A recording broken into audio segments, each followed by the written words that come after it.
today we're here talking about a health check, a check-in, a status report, a after-action report. What is the state of our health? What is the state of our physical health? What is the state of our mental health, spiritual, financial, environmental health? I have here Miss Mary. Miss Mary. I have here Miss Lizette. So, Miss Mary, Miss Lizette, thank you for being here. I'm going to start off with you, Miss Mary. Brief description, who you are, what you've done, and that good stuff. Yeah. Well, thank you for inviting me, Tony. And I'm excited to be a part of this because I think talking about mental health in general is really important for not only communities, but like individuals and normalizing conversations like this.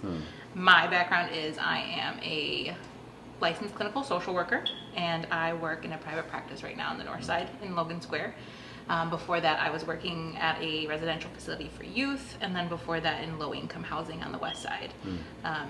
And I've been in the field now for about 5.5 years, and it's rough, but it's really rewarding. Counseling, how's that? Rough but rewarding. Yeah, Yeah. exactly. To simplify it, right? Yeah. Yeah. Miss Lisette, thank you. Thanks for having me. No, thank you. I feel really honored, actually. Broke the wall already. My background, I am a professional school counselor. I work for Chicago Public Schools. Been working for Chicago Public Schools for, I believe it's like 7 years now. I'm also a licensed professional counselor. I've never dove into private practice work just because being a school counselor can be very Rough but rewarding? demanding. Yeah. It's a hard line of work. Yes. The reason why I brought you guys here, I wanted some expertise in the field of health. To dive in, how has fitness, Miss Lizette, I'll ask you first, how has fitness helped you in your journey? Growing up, I was very active. Constantly played sports, triathlete in high school, went to college, kind of fell off, became an adult, started working, started adding, I put on weight due to stress. Life happens. Yeah, and Oh, that life. it was always really hard for me to kind of get going. I battled with depression from early on, but when I was younger, it was like sports kind of kept me busy, kept me better. I had a very traumatic loss in my life, and then like I became really, really depressed. But then one day, like it was a few years after it happened, that I kind of made a conscious choice to work on me, and that started with the physical aspect of it. So then I came to see you, and I committed, and I'm happy to say that since then, like mentally and emotionally, I've been feeling a lot better. So fitness has really helped you deal with a lot of personal issues. Can you dive in a little bit more on that? Why? Maybe the science behind it so much. I know how fitness can be used as a tool for therapy. Me personally, I love fitness as a therapy. I always said that for years, and now we're starting to realize, I think there's more research that actually there's some validation and there's some truth behind it. How did it help you with those experiences? I guess for me, it's like when I think the first thing is really being able to identify what depression is. I think a lot of people, that word kind of gets thrown around, and people are like, oh, I'm depressed. But what is depression really?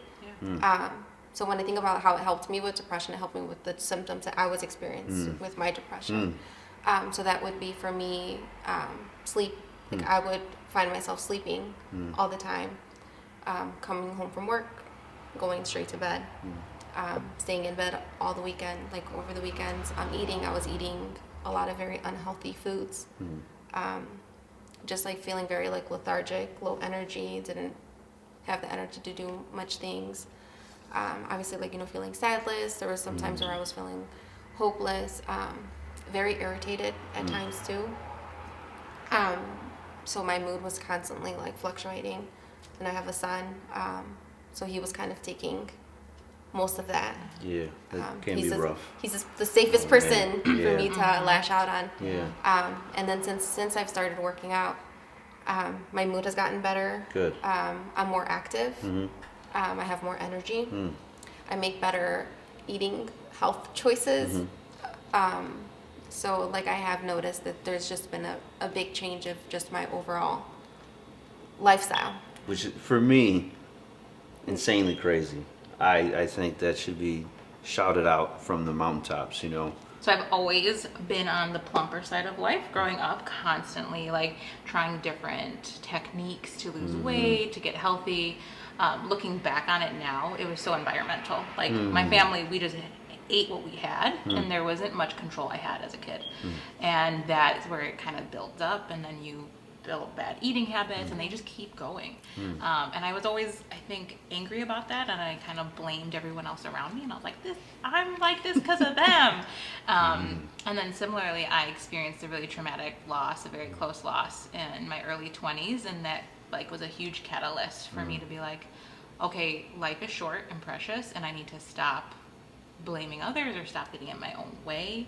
I need to just take this into my own hands. And then I found you, and I was recommended to you, and then just started. And then it just helped me overall with not even just my health, but like overall feeling much better about my abilities, right? Like, wow, look at what I'm capable of doing. Yeah. I've thought my whole life I wasn't able to be athletic, or I wasn't able to be in shape, or I couldn't do some things. And it just opened me up to such a different perspective on myself. And I believe that the taste of that confidence when you haven't had it can Yeah. be very empowering. Absolutely. Like, for me, it's, Yeah. I want more of it. You know, Yeah. can be very a positive. To me, I say it an addiction. Yeah. For me, fitness has been constantly evolving, and for me, I'm always looking for what's next because it's ongoing. So for that, I can definitely vouch for. We talked about environmental, and we talked about depression. Can we chime in a little bit more? Can we dive into? Let's start with depression. Can we explain to your best abilities our definitions and shed some light, maybe clarity on the issue? So depression is actually one of the most common mental health conditions. So the criteria, and the way that I explain to my students is like a lot of times students are like, oh, I feel sad. Sadness is a very natural, normal feeling. Everyone experiences sadness. But when it comes to depression, just like they diagnose any other medical condition, they have to look at certain criteria. So, and that's symptoms that they look at for a duration of time.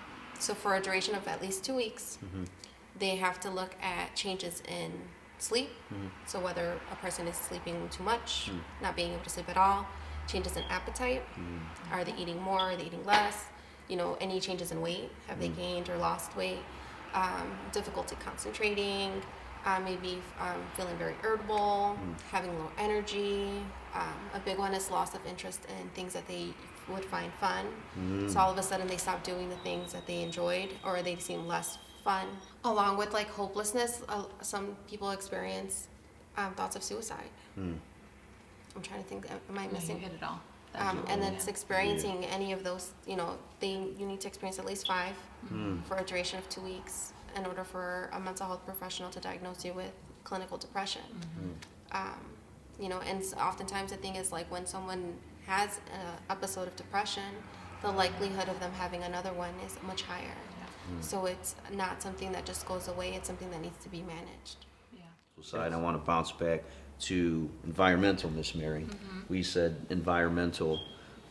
What are some of the environmental effects that we face in our communities and Well, and I think the term environmental means a whole variety of things. It literally means our world, right? Yes, like the correct. environment Correct. in which we are exposed to, our air quality, our water supply, all of that. But then environment is also on the very small micro scale of your family. And that's, I think, where I think a lot of it needs to start, right? Like what is your actual home environment like? And is that promoting healthy habits or non-healthy habits? Is there things around you that are like gassing you up, right? Like things that are making you feel good about yourself, or are there things that are bringing you down? And so if your home environment, your family environment, your friends, whoever you surround yourself with, if they're not helping bring you up and they're keeping you down, like that can keep you in a cycle of bad thoughts about yourself, or feeling terrible, or if you don't feel safe. You don't feel safe telling someone I'm sad. In your own home? Yeah. Or Or even at your, at closest school. to- Like yeah. think about school. School is such an important environment, especially for our young people, because that's where they're formed a lot of the time. That's where they get so much information, right? And they really develop good relationships there. But I think, like what I spoke to earlier, your environment isn't always controlled by you, right? Like you can't, sometimes you can't dictate what you get to eat when you're a kid, right? Or even if you're in a situation where you don't have a lot of money, like your options are so limited. If you live in a neighborhood where there's not access to a produce market or a grocery store that carries good, like Quality. Yeah. quality, of yes, food. yeah. Food deserts are extremely popular in Chicago. Like They're common. They're It's- common. it's Thank very you. common. Yes, That's yes. the right word. It's a sad truth. Yeah. I like the environmental where you said, it is our world. It is, a micro is also your environment you create within your head, your Yeah. own mental space, Yeah. how you view the world. Yeah. What is your outlook? Is it a positive outlook? Is it a Right. negative outlook? For me, having a positive outlook, as best as possible, tends to more positive attracts more positive Absolutely. for me. But the environmental, I'm gonna ask you a double question. How does one, as best as possible, address something or handle something that we have no control over? I'll give you an example. In the southeast side, where a lot of us grew up, I was having a conversation recently where I believe the cards are kind of stacked against us, just because if we look at our history, our soil, a lot of our soil around us, it's toxic due to the steel mills and factories that have been here for long periods of time. Our air quality, because of such industries, have been quite toxic. Our water supplies Yeah. recently have been large Contaminated. tap contaminated with lead in school systems. That's a large stacked against us. I don't know the right word for that. It's just, it seems to be not in our favor. So how do we protect ourselves from something we cannot really control? That's a tough question. I just want to know, it's oppression, right? Like everything you Yeah. just named is systematic oppression. I threw the word, I believe some of the stuff is a crime against humanity. Yeah, definitely. To grow up in an environment where, you have toxicity all around you. All Yes. around. An environment that you really don't control. Yeah. The cards are stacked. Not only do you have those environmental, now you have different environmental where you have parents and you have anxiety and depression. You have other things that just seem to Complicated. everything. Yeah. How do we protect ourselves? So Lisette has something to say about this one. I know that's a doozy of a question, Yeah. but how do you personally, in your personal fields, how do you guys protect yourselves as a counselor, as a therapist, as a counselor? How do you guys communicate with your clients, students, and still be okay going home? How do you process some of that? I mean, like that's something that I believe every therapist is still working on. It's not, there is no one clear-cut answer. Yeah. I know one thing that I like to tell my students is we're always coping, right? And sometimes, I always like to put things into perspective, because oftentimes we worry about things that are outside of our control and that we have no control over. And the only person that we do have control over is ourselves. So really helping people understand, what's within control and what's outside of their control, and then coming up with different coping skills that they can use to kind of put a handle or manage those emotions. Doesn't mean that the stuff is going to go away, because it doesn't, but it's like, how do you manage? What can you do to kind of help manage, the repercussions of, for example, like, because of the toxic environment that we live in, we have a lot of high numbers of, people with asthma and a lot of health conditions. So it's like, how do they manage those health conditions? Like, do they have access to a doctor? So it's like looking at things that way. If it's things that are within the family, if it's something that's within their control, like, what are some coping skills that they have, Yeah. I always tell the kids, think about your mind, think about your body, things that you can do. So mine, like, how are you talking to yourself? Journal. Self-talk. Do, Important. are you engaging in negative self-talk? Let's talk about it. Yeah. What type of negative self-talk are you having? Let's try to challenge those thoughts, because oftentimes it's like the words that we tell each other are not based on reality. So it's like, how do we, number one, build awareness of the way that we're talking to ourselves, be able to change that, and then also, like, how are we treating our body, and like, what things are we doing? Are we getting good sleep? Are we getting good meals? Are we being active? Yeah. Active doesn't necessarily mean that you're gonna hit the gym hard but it could be like, you can go for a walk. Walking, Yeah. biking, Yeah. Walking, taking the dog biking, for a walk. there's a lot of things that people can do just to stay active. Yeah. And the hard thing is, like, when something happens that's outside of your control. And I think that's really about, managing the self-talk you have. And then also understanding that, not everything is in black and white. So oftentimes we think like, oh, everything is all either really good or it's all really bad, but it's not. And even in the worst situations that one can imagine, there's still a little bit or something good that you can think of. So it's kind of like finding the silver lining. Yeah. Finding the silver lining in, the tragedies that happen and occur. Which can be tough. Which but are difficult. they're hard. Yeah. But I Yeah, think I they're know there. one thing that, They can- or at they are least there. what's worked for me is, like, instead of focusing on all the negative, let me focus on the positive things that I do have. Yeah. And that's why, journaling or, doing, writing gratitude, daily things that you're grateful for. I know when I suffered the very devastating loss in my life, at the end of each day, like, it was hard. It was hard to get through each and every minute of the day was a challenge. Yeah. But at the end of each night before I went to bed, I told myself, like, I am strong. I made it through another day. And I think those little steps Yeah. really make a huge impact, and like fitness, a parallel to that, fitness, you have to start small. It Yeah. starts very small, and it's those repetitions. Just do this, just do, and you start, and little by little you see it helps, and it progresses into something beneficial. Miss Mary, how do you protect yourself in your professional life? You guys are helpers. You help people. Yeah. So who helps the helpers? How do you protect yourself from everything? Energy, if you want to talk. You Yeah. deal with, both of you guys deal with potential, the negative. So how do you protect yourself?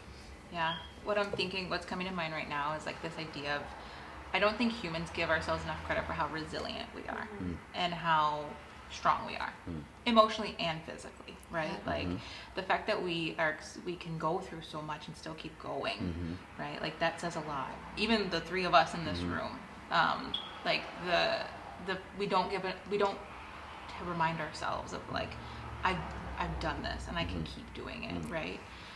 Because negative self-talk is so easy to do. Yes. Like, if I were to ask you, Tony, like, give me a list of all your positive traits and all Oh, your yeah. negative traits, your negative traits would, because Mine it's is. so easy to be like, oh, I can improve this, I can do this, I can do that. And it takes a lot of mental energy to reframe it, to say, like, you know what, yeah, I could improve this, but I can improve this because I have this skill to do that, right? But I think personally, I'm always amazed at how much we can tolerate as helpers. And there are days I go home from work and I'm like, I can't talk to anybody right now, right? Like, I need to just Time out. I need to A break. to process whatever just happened. Then there are other days where I go home rejuvenated, and then those are the days that I need to hold on to to remind myself on those other days of like, but there's another side of this. But I mean, actually, I mean, I seek out my own therapy. I go to my own therapist. I have a really strong support group. I have other social worker friends who I will easily reach out to and be like, I need to talk about what just happened, or my coworker is amazing, and consultation is really important in our field. Talking to other professionals of like, how do I handle this? Or what should I do? And getting perspective on it and being humble. I think that's the biggest thing in our field. I don't know it all. And I shouldn't, right? Because then we wouldn't. Yeah. what would the rest of my life look like if I knew everything already? So I don't know. I just, and like little things too. I have a dog, and he's so therapeutic. Like, absolutely. I have to take care of him. Yeah. Like, I have to feed him and walk him. Like, I can't just Yeah. succumb to my my pity party. Right?